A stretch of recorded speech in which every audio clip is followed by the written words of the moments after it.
సుమన్ టీవీలో మీ business promotions కోసం ఈ కింది నెంబర్ను సంప్రదించగలరు.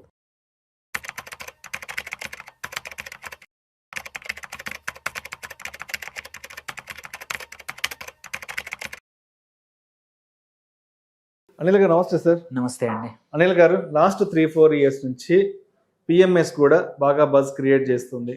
ఇప్పుడు పెద్ద పెద్ద వాళ్ళు పెద్ద అమౌంట్స్ని ఒక 50 లక్షలు, కోటి రూపాయలు అలా ఇన్వెస్ట్ చేసుకోవడానికి పిఎంఎస్ అనేది ఒక అనువైన ఇన్వెస్ట్మెంట్ ఆప్షను, లేదంటే ఇన్వెస్ట్మెంట్ రెవెన్యూ.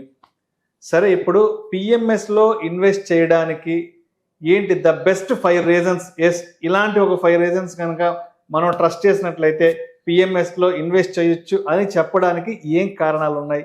ఎందుకంటే అది పెద్ద టికెట్ సైజు, మినిమం టికెట్ అంటే 50 లక్షలు కాబట్టి, సో 50 లక్షల రూపాయలు మనం పిఎంఎస్లో పెట్టాలి అంటే ద బెస్ట్ రీజన్స్ ఒక 5 ఏమున్నాయి? సో మీరు అన్నది నిజం. ఇంతకుముందు కన్నా కూడా ఇప్పుడు పిఎంఎస్ ఎంక్వైరీస్ ఎక్కువగా వస్తున్నాయి. ఇన్వెస్టర్స్ పిఎంఎస్ పెట్టడానికి కూడా కారణాలు ఉన్నాయి. ఒకటి, ప్రాపర్టీ ప్రైజెస్ పెరగడం వల్ల ఏవైనా డబ్బులు వచ్చినప్పుడు కూడా ఎక్కువగా వస్తున్నాయి. సెకండ్, చాలా సంవత్సరాల నుంచి మ్యూచువల్ ఫండ్లో పెట్టేస్తున్నారు. అది ఎస్ఐపి రూపంలో కావచ్చు, లంసమ్ రూపంలో కూడా చాలా వస్తున్నాయి. ఆర్ ఎగ్జిస్టింగ్ యూలిప్స్ లేకపోతే ఇన్సూరెన్స్ డబ్బులు కూడా చాలా మందికి వస్తూ ఉన్నాయి. ఆర్ కొన్ని కేసుల్లో ఏదైనా బోనస్లు అన్నీ కలిపి అక్యుములేట్ చేసుకొని ఎఫ్డీస్ చాలా పెట్టి ఇప్పుడు కొంచెం మార్కెట్స్ పై పెట్టాలనుకునే వాళ్ళు, ఇవన్నీ కారణాల వల్ల చాలా మందికి కూడా పిఎంఎస్ అనేది ఒక అవకాశం ఇంతకుముందు లేదు. ఇప్పుడు చాలామంది 50 లక్షలకి ఎక్కువ మంది పెట్టగలుగుతున్నారు. సో ఇక్కడ 5 రీజన్స్ చెప్తాను. ఒకటి ఇంపార్టెంట్ ఏంటంటే కస్టమైజేషన్ అండ్ కంట్రోల్. పిఎంఎస్లో కూడా ఏంటంటే 2 రకాలు ఉంటాయి, డిస్క్రిషనరీ, నాన్ డిస్క్రిషనరీ. డిస్క్రిషనరీ మన డిస్క్రిషన్ కూడా వాడుకోవచ్చు. నాన్ డిస్క్రిషనరీ వెరీ పాపులర్, మనకు తెలీదు. కాబట్టి నాన్ డిస్క్రిషన్లో కూడా ఏంటంటే వెరీ స్పెసిఫిక్, నీ రిస్క్ ప్రొఫైల్ తగ్గట్టు ఒక పిఎంఎస్ని సెలెక్ట్ చేసుకోవడానికి అవకాశాలు ఉన్నాయి. ఎందుకంటే నియర్లీ 500 నుంచి 600 పిఎంఎస్లు సెబీ దగ్గర రిజిస్టర్ అయి ఉన్నాయి స్ట్రాటజీస్. సో అన్ని స్ట్రాటజీస్లో ఆప్షన్ నీకు సూటబుల్ అయ్యే ఆప్షన్ అనేది with some numbers, basic numbers, 2 సంవత్సరాలు 3 సంవత్సరాల డేటాతో విత్ మంచి ఎక్స్పీరియన్స్ ఉన్న ఫండ్ మేనేజర్ సెలెక్ట్ చేసుకునే ఆప్షన్, స్ట్రాటజీ సెలెక్ట్ చేసుకునే ఆప్షన్ ఇప్పుడు పిఎంఎస్లో ఎక్కువగా ఉన్నాయి. సో కస్టమైజేషన్ అనేది ఒకటి, అండ్ మీకు తగ్గట్టు రిస్క్ ప్రొఫైల్ తగ్గట్టు అనేది ఒకటి, సూటబిలిటీ అనేది one biggest reason. Mutual fund అంటే మోర్ ఆర్ లెస్ జనరలైజ్ అయిపోతుంది, అందరితో తగ్గట్టు మనం కేటగిరీ మనం ఫిట్ అవ్వాలి. సెకండ్ వచ్చేసి ఇక్కడ unlike mutual fund, it's a direct stock ownership. అక్కడ ఏంటంటే మనం అందరి డబ్బులు పూల్ చేసి నీకు పెద్ద అమౌంట్, మోస్ట్ ఆఫ్ ద మంచి పాపులర్ కొంచెం డీసెంట్ రిటర్న్స్ ఇచ్చే మ్యూచువల్ ఫండ్ చూసుకుంటే 10,000 కోట్ల నుంచి 50,000 కోట్ల ఏయుఎం ఉంది. అంత పెద్ద ఏయుఎం ఉంటుంది, నీకు ఓనర్షిప్ అంటూ ఉండదు స్టాక్స్ది అంత. బట్ ఇక్కడ ఏంటి, నువ్వే డైరెక్ట్లో నీకు ఒక కస్టోడియన్ దగ్గర ఓపెన్ చేసిన డీమ్యాట్ అకౌంట్లో, నాన్ డిస్క్రిషనరీ అయితే వాళ్ళే నీ పేరు మీద కొంటారు, నీకు తెలుస్తుంది. So you have a control on that. So దీనివల్ల ఏంటంటే much more easier for us to know what మన డబ్బులు ఎక్కడున్నాయని తెలవడానికి. మూడో ఇంపార్టెంట్ థింగ్ ఏంటంటే కంటిన్యూయేషన్. ఇంతకుముందు చెప్పిన దానికే మీ పోర్ట్ఫోలియో సైజ్, మీరు 50-60 లక్షలే ఉన్నాయనుకోండి, it's easier for the fund manager కొనడం అమ్మడం. అదే ఒక పెద్ద పెద్ద పోర్ట్ఫోలియో ఉన్న మ్యూచువల్ ఫండ్ దాంట్లో 500-600 కోట్లు ఉంటే ఇట్స్ డిఫికల్ట్. మీరు చూడండి, ఏనుగు మెల్లిగా కదులుతుంది, అదే జింక which is smaller can run faster. PMS కూడా సేమ్ అదే అనమాట. పోర్ట్ఫోలియో సైజ్ 50 లక్షలు 60 లక్షలే ఉంటుందండి.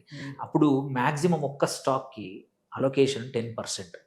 అంటే 50 లక్షలు 5 లక్షల రూపాయలు ఒక స్టాక్కి హైయెస్ట్. 5 లక్షలు ఇవాళ even a small cap, micro క్యాప్లో కూడా లిక్విడిటీ ఈజీగా ఉంటుంది కొనడం అమ్మడం.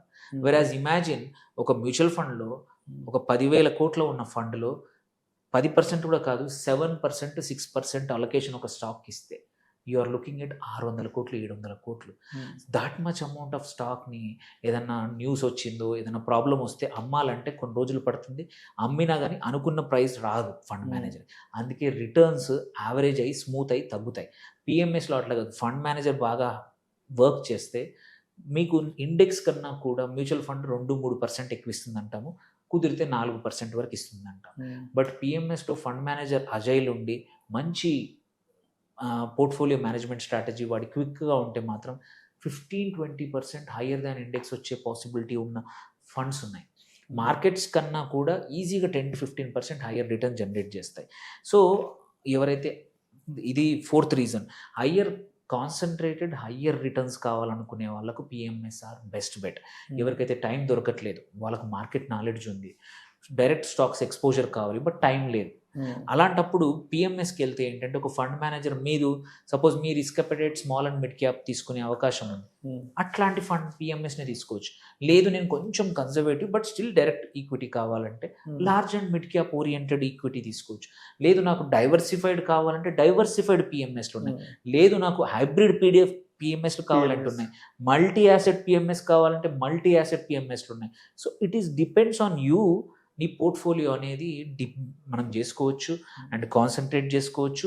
And at the same time మీరు అగ్రెసివ్గా అంటే within the small and mid క్యాప్లో కూడా నాకు చాలా మంచి రిటర్న్స్ కావాలి, అగ్రెసివ్గా ఉండే ఫండ్ మేనేజర్ దగ్గరికి వెళ్తా అంటే కూడా అన్ని ఆప్షన్స్ కనబడుతున్నాయి మార్కెట్లో. సో అండ్ ఇక్కడ కూడా ఏంటంటే సేమ్ ఇంకొక ఇంపార్టెంట్ థింగ్ ఏంటంటే మ్యూచువల్ ఫండ్కి పిఎంఎస్కి ఎంతో పెద్ద ఎక్స్పెన్స్ రేషియో ఉంటుంది, చాలా ఎక్కువ ఉంటుంది అనుకుంటారు. చాలా మటుకు కాదు, నిజం కాదు. మీరు most of the regular mutual ఫండ్స్లో చూస్తే 1.8 నుంచి 2%, ఆ 2.2 వరకు కూడా ఎక్స్పెన్స్ రేషియో ఉన్నాయి రీసెంట్గా లాంచ్ అయిన ఫండ్స్లో. పిఎంఎస్లో కూడా 2% మోస్ట్ ఆఫ్ దెమ్. కొన్ని మాత్రమే 2.5 ఫిక్స్డ్ ఫీ వసూలు చేస్తాయి, but most of the expense ratio 2%. అది ఇంకొక మేజర్ రీజన్. అందరూ ఏదో ఎక్స్పెన్స్ రేషియో ఎక్కువ ఉందని భయపడతారు, అస్సలు కాదు. జస్ట్ మీరు చూసుకుంటే మ్యూచువల్ ఫండ్కి పిఎంఎస్కి పెద్ద తేడా ఉండదు in terms of expenses. And ఇంతకుముందు ఎక్స్క్లూజివ్ అనిపించేది పిఎంఎస్ అంటే ఏదో పెద్ద కష్టంగా ఉండేది, ఇప్పుడు అట్లా కాదు. ఇప్పుడు చాలా కంపెనీస్ అయిపోయాయి, data is available every time. And ఇది కూడా సెబీ కింద మ్యాండేటరీ మేనేజ్డ్, అంటే సెబీకి ప్రతిరోజు ఇన్ఫార్మ్ చేయాల్సిందే ఫండ్ మేనేజర్. వీళ్ళకి కూడా లైక్ మ్యూచువల్ ఫండ్ కస్టోడియన్స్ ఉంటారు, లైక్ మ్యూచువల్ ఫండ్ రిజిస్ట్రార్ ఉంటారు. సో మీ డబ్బులకు ఎటువంటి ఇబ్బంది ఉండదు ఎప్పుడు వద్దన్నా. అండ్ ఇక్కడ ఇది లాక్ ఇన్ ఇన్వెస్ట్మెంట్ కాదు, ఇది లైక్ లైఫ్ ఇన్సూరెన్స్ ప్రోడక్ట్ లాగా కాదు. ఇది ఏ రోజైనా సరే ఎగ్జిట్ లోడ్ ఎంతైతే ఉంటుందో ఆ ఎగ్జిట్ లోడ్ తీసుకొని ఏ రోజైనా విత్డ్రా చేసే అవకాశం కూడా ఉంటుంది. So PMS gives you that extra customization, extra returns కావాలంటే తీసుకోవచ్చు. అండ్ ఇంపార్టెంట్ ఏంటంటే నువ్వు దగ్గర 50-60 లక్షలు ఉన్నాయంటే మోస్ట్ ప్రాబబ్లీ మీకు ఆ డబ్బులు ఇమ్మీడియట్గా అవసరం చాలా కొద్ది మందికే ఉంటుంది. అలాంటప్పుడు ఎక్స్ట్రా రిటర్న్ లైక్ 14-15కి ఎందుకు సెటిల్ అవ్వాలి, 20-22కి ఎందుకు సెటిల్ కావద్దు అనే question. So and fund managers చాలామంది ఉన్నారు, ఇక్కడ కూడా అడ్వైజర్స్ చాలామంది ఉన్నారు, దానికి కూడా సపరేట్ లైసెన్స్ కావాలి. పిఎంఎస్ కూడా లైక్ మ్యూచువల్ ఫండ్ లాగా పిఎంఎస్ ఏపీఎంఐ దగ్గర నుంచి తీసుకున్న వాళ్ళు ఉంటారు. So which funds are better తెలుసుకోవచ్చు. ఇక్కడ మాత్రం డైరెక్ట్ అండ్ రెగ్యులర్ లేదు. పిఎంఎస్ ఎవరి ద్వారా వెళ్ళినా సేమ్. అది ఇంకొక డౌట్ వస్తుంది చాలామందికి. కాకపోతే ఒక అడిషనల్ స్టెప్ ఏంటంటే మాత్రం సంవత్సరానికి ఒక్కసారి PNL, profit and loss statement అనేది మాత్రం విచ్ రిఫ్లెక్ట్స్ ఏంటి, మనం కొన్న స్టాక్స్ ఏంటి, అమ్మిన స్టాక్స్ ఏంటి, thereby short term capital gain ఏంటి, షార్ట్ టర్మ్ క్యాపిటల్ లాస్ ఏంటి, లాంగ్ టర్మ్ క్యాపిటల్ గెయిన్ ఏంటి, లాంగ్ టర్మ్ క్యాపిటల్ గెయిన్. ఇది ఒక స్టేట్మెంట్ తీసుకెళ్ళి మన సీఏకి ఇస్తే చాలు. ఇది ఒక అడిషనల్ స్టెప్. అవసరం వస్తే ట్యాక్స్ కట్టాల్సి వస్తుంది, లేదంటే ట్యాక్స్ కట్టాల్సిన అవసరం లేకుండా నెక్స్ట్ ఇయర్ క్యారీ ఫార్వర్డ్ చేయాలి. ఈ ఒక్క స్టెప్ తప్ప మనకు అడిషనల్ రిటర్న్స్, కస్టమైజేషన్, ఇన్ని బెనిఫిట్స్ ఉన్నాయి.